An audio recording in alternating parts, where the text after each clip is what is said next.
Greetings and welcome to the next in our series of collective and mindful readings of the Jataka Tales. We are now in the year of the tiger. We are in the year of 2022. And so I welcome each of you. Our story today is the Adventures of Magha, the Kulavaka Jataka.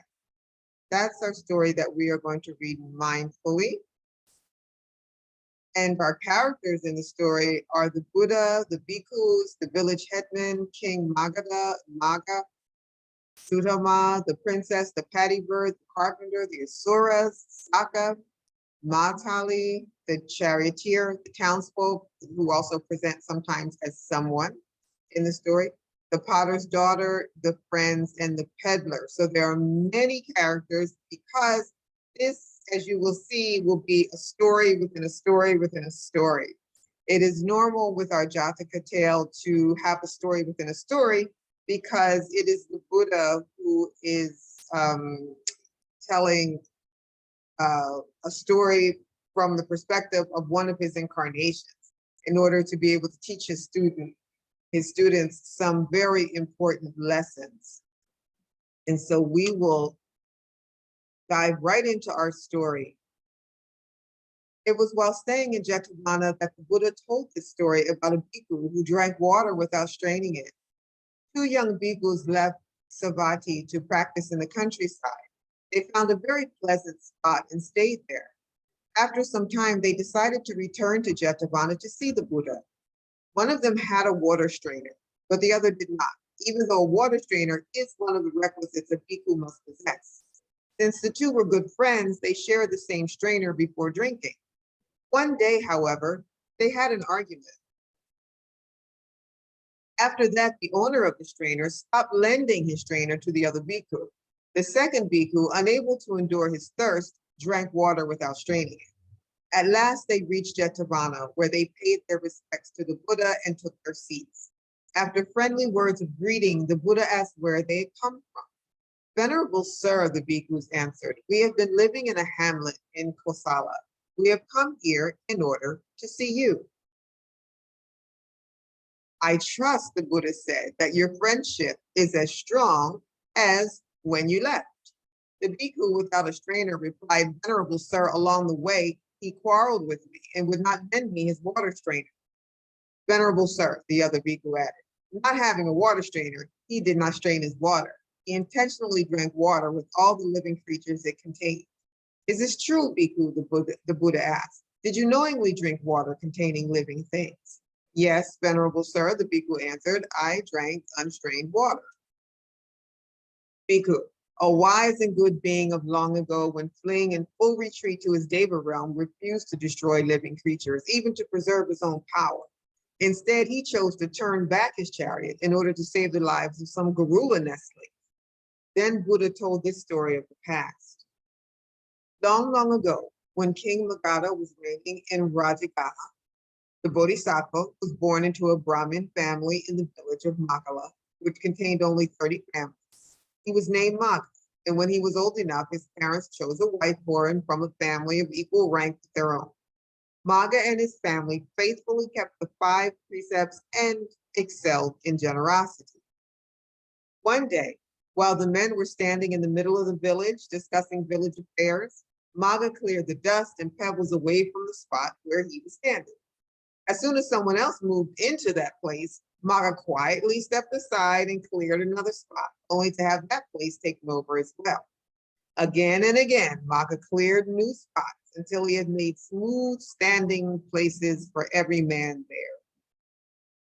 At another time, he erected a pavilion for the village, which he later pulled down and replaced with a hall with benches and the communal water jar. In time, the 29 other men of the village were influenced by Magha's deeds and began following his example. Magha established them in the 5 precepts, and together they performed many good deeds around the town. The 30 men regularly got up early, took their hoes, axes, and shovels, and set to work improving the village. They cleared the stones from the highways and roads and smoothed rough places. They cut down trees that could break chariot axles. They made causeways, they dug water tanks, and they built halls. In this way, the men of the village lived according to Magha's teaching. practiced generosity, and kept the precepts. Seeing this, the village headman grumbled. Before, when these men got drunk and committed crimes, I made a lot of money out of it, not only from what they spent on liquor, but also from the fines they paid. Now, however, this young Magha has them all keeping the precepts, and he is to stop the crime. He can't do this to me. I'll teach them to keep the 5 precepts. The headman immediately arrested Magha and his friends and accused them of all sorts of crimes. Without any inquiry, the king sentenced them to be trampled to death by an elephant. Soldiers laid the condemned men in a row in the courtyard and sent for the executioner elephant. As they lay there, Magha urged his companions, bear in mind the precepts, extend loving kindness to the slanderer, to the king, and to the elephant. Wish for them to be as happy as you yourself would like to be. His friends listened to his words and extended loving kindness to all. When the elephant was brought into the courtyard, it refused to touch the condemned men. No matter how much the soldiers prodded it, the great beast would not trample them. Instead, the elephant raised up its tail, trumpeted loudly, and ran away. The soldiers brought in other elephants, but each animal acted in exactly the same manner. The king ordered that the prisoners be searched to see whether they were hiding some drug which was warding off the elephants, but none was found. They must be uttering some spell, said the king. Ask them whether they have a spell. And when the soldiers posed this question, Magha replied that he and his companions did indeed have a spell. The king summoned the prisoners into his presence and said, tell me your spell. Magha answered, sire, the only spell we have is this. Not one of us ever kills, steals, commits adultery, or tells a lie. None of us drinks alcohol or uses drugs. We practice loving kindness and generosity to all. It is our custom to level roads, to dig tanks, and to build public halls. This morality is our spell, our safeguard, and our strength. When the king heard this, he was so furious with the headman who had falsely accused them that he stripped him of all his wealth. The king awarded an elephant and the revenue from the village to Magha and his friends. The former headman became their slave, and Magha became the new head of the village. Magha and his friends continued their meritorious work with even stronger commitment. One of their most ambitious projects was the construction of a large hall at the main crossroads in the village. Since these men had lost all interest in relations with women, they did not want to allow any woman to share in this project. Magha, however, had 4 wives, named Sudama, goodness, Sita, thoughtful, Nanda, joy, and Suja, well-born. One day, Sudama secretly sought out the chief carpenter, gave him a present, and said, brother, please arrange it so that I become the principal donor of this hall. Very good, the carpenter said, accepting her gift. Before doing any other work on the building, he laid aside pieces of special wood. After appropriately drying and treating them, he fashioned them into a magnificent pinnacle, which he wrapped in cloth and gave to Sudama. Without telling anyone else about the pinnacle, she hid it in her house. When the hall was almost finished, the carpenter exclaimed, alas, my masters, there's one thing we have not yet prepared. What's that? Magha and his friends asked in surprise. We need a pinnacle for the roof, answered the carpenter. All right, the friends instructed, go ahead and make one. It is not so easy as that.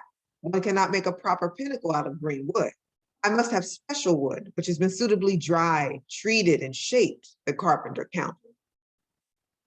Well, what can we do? Asked the friends. Let's look around to see if anyone happens to have a ready-made pinnacle for sale. Of course, they found one in Sudama's house, but she refused to sell it at any price. I will give this pinnacle to you for no money at all, Sudama offered, if you will allow me to be a partner in your good work. That is impossible, the friends replied. We have declared that no women will share in our merit. Masters, what are you saying? The carpenter asked them. Except for the Brahma heavens, there's no place in the universe without women. It is foolish for you to bar them from sharing in your meritorious work. If you agree to Sudama's condition and accept the pinnacle, we can finish the hall. Agreeing with the carpenter and seeing the wisdom of his words, they accepted the pinnacle from Sudama and placed it on the roof of the hall. It fit perfectly, like the crown on a king's head. Around the hall, they built a wall with a splendid gate. Inside the wall, they spread fresh sand, and outside, they planted a row of sand palms. In preparation for the dedication ceremony, they set up benches, arranged jars of water, and boiled a great quantity of rice. Following Sudama's example, Sita laid out a garden with every kind of flowering and fruit-bearing tree. Nanda provided a water tank in which she planted the 5 kinds of lotuses, creating a beautiful addition to the garden. Suja watched all this activity, but she did not take part. Throughout his life, Magha took upon himself 7 vows: to maintain his parents, to respect elders, to use gentle language, never to utter slander, being free from greed, to practice generosity and kindness, to speak the truth, and to be free from anger. Because of this praiseworthy way of life, he was reborn in Tavatimsa, the heaven of 33, as Saka, king of the Devas. His friends were also reborn there as Devas. In those days, the Asuras were also dwelling in Tavatimsa. Saka, however, was not happy sharing his realm with these lower beings and decided to get rid of them. He got them inebriated by giving them the delicious liquor of the Devas. When they were thoroughly drunk, he had them hurled headfirst down the steep slopes of Mount Seneru. They tumbled all the way to the bottom of the mountain into a realm which came to be called the Asura realm. Their new domain was identical to Tavatimsa in every way, including size, except for one thing. In Tavatimsa, there was a red coral tree called Parachataka, which bore beautiful red flowers. In the Asura realm, there was a similar tree called Vita Vatali, but this tree bore white flowers. When the Asuras awoke from their drunken stupor, they saw the white flowers and immediately realized that they were no longer in Tavatimsa. They also recollected how they had come to be where they were. "We have to win back our heavenly city from Saka," the Asuras cried as they began climbing up the side of Mount Seneru like ants up a pillar. As soon as Saka heard the alarm warning that the Asuras were coming, he mounted his chariot, Vijayanta, and rode out to battle. He was quickly defeated by the furious Asuras and fled in the chariot along the crest of the ocean on the southern side of Mount Seneru. When he arrived at the silk cotton tree forest called Simbalavana, which was the home of the Garulas, the chariot's enormous wheels mowed down the mighty trees like weeds and knocked them into the ocean. As the baby Garulas were hurled from their nests, they shrieked loudly with terror. "Matali," Asaka asked his charioteer, "what is that heart-rending sound?" "Sire," Matali answered, "that is the Garula nestlings crying out in fear. The rush of your chariot has just uprooted their forest." "Matali," Saka cried, "the baby birds must not be harmed because of me. Let us not destroy life. Turn the chariot around. Even if I must sacrifice my own life to the Asuras, I will protect those Garulas." Matali immediately turned the chariot back and headed toward Tavatimsa by an alternate route. When the Asuras saw the chariot turning, they were alarmed and cried out in fear, "Look, Saka has turned his chariot around. Reinforcements must be coming." They retreated as fast as they could, neither stopping nor looking back until they reached the Asura realm. Saka re-entered Tavatimsa in a victory procession. He stood in the middle of the city and all the devas sang his praises. At that moment, a magnificent palace, also called Vijayanta, 1,000 yojanas high, rose from the earth. To prevent any further attack, he had 5 walls built around the city, each protected by guards, Nagas, Arulas, Kumbhandas, Yakas, and the 4 great kings respectively. Thus protected by faithful and powerful sentinels, Saka enjoyed great glory as king of the Devas.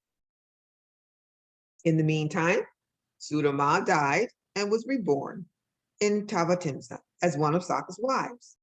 The result of her gift of the pinnacle was a glorious mansion called Sudama Hall.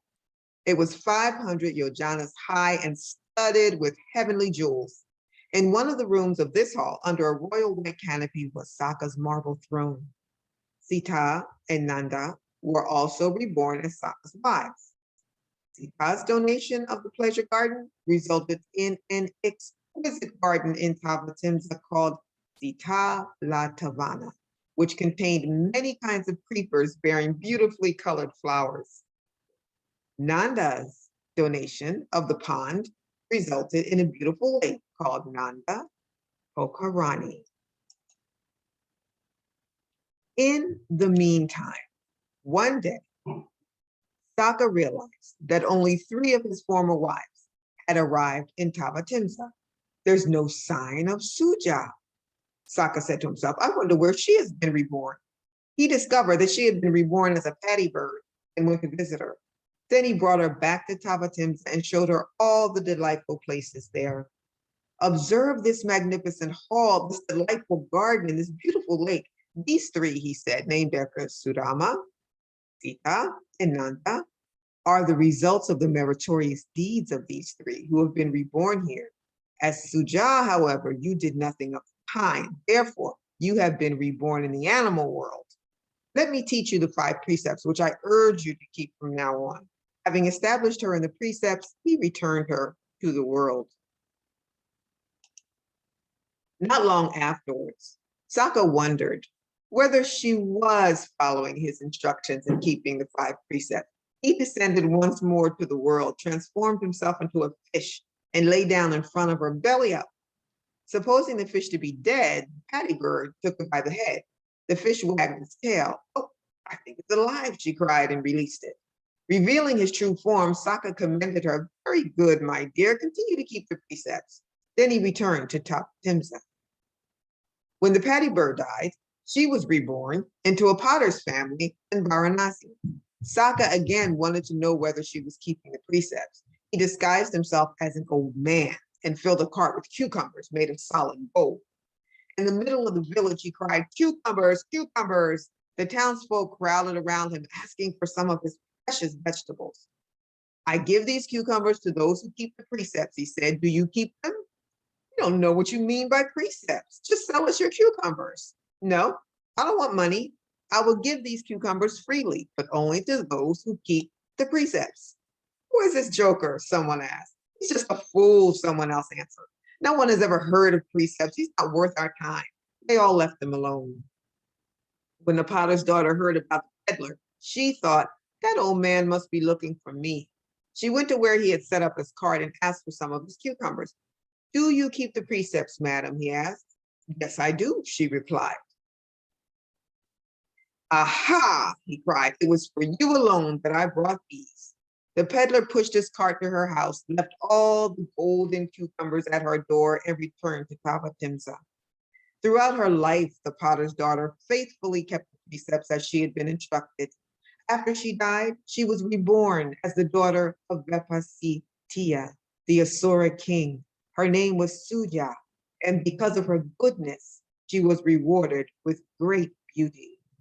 When she reached the proper age for marriage, Vepasitiya decided to call together all the Asuras and to let his daughter pick one of them for a husband. When Saka learned of this, he declared, if Suja chooses a husband after her own heart, I will be her choice. He assumed the guise of an Asura and descended to the Asura realm. The princess dressed herself in her finest clothes, entered the assembly hall, and surveyed the row of suitors. As soon as her eyes fell on Saka, the love she had felt for him in her previous existence welled up and filled her mind. She pointed at Saka and announced, I choose him for my husband. Saka boldly stepped forward and bowed to the king. Then he quickly embraced the princess, and before the Asuras realized what was happening, he escaped with her from the hall. He carried her off to his heavenly city, where he made her his queen. When Saka's life ended, he passed away to fare according to his deserts. Having concluded his story, the Buddha rebuked that negligent bhikkhu with these words, thus bhikkhu, the wise and good ruler of the Devas, forbore even at the sacrifice of his own life to be guilty of slaughter. How can you, who have devoted yourself to so liberating a creed, drink unstrained water with all the living creatures it contains? Then the Buddha identified the birth. At that time, Ananda was Matali, the charioteer, and I was Sokka. And there we have the Adventures of Magha. As you go back over this story, feel free to read it as any of the characters that you see pop up in red. Whenever you see those names pop up in red, that lets you know you have lines coming up. So go back and read as one of the characters, more than one of the characters, all of the characters. You can read as the narrator, as I just did. Feel free to read along, find your way through the story, in the story, see what pictures arise for you, what feelings arise for you, what emotions arise for you, and walk with that mindfully until we come back together again for our next Jataka Tale. Until then, I wish you peace and best wishes.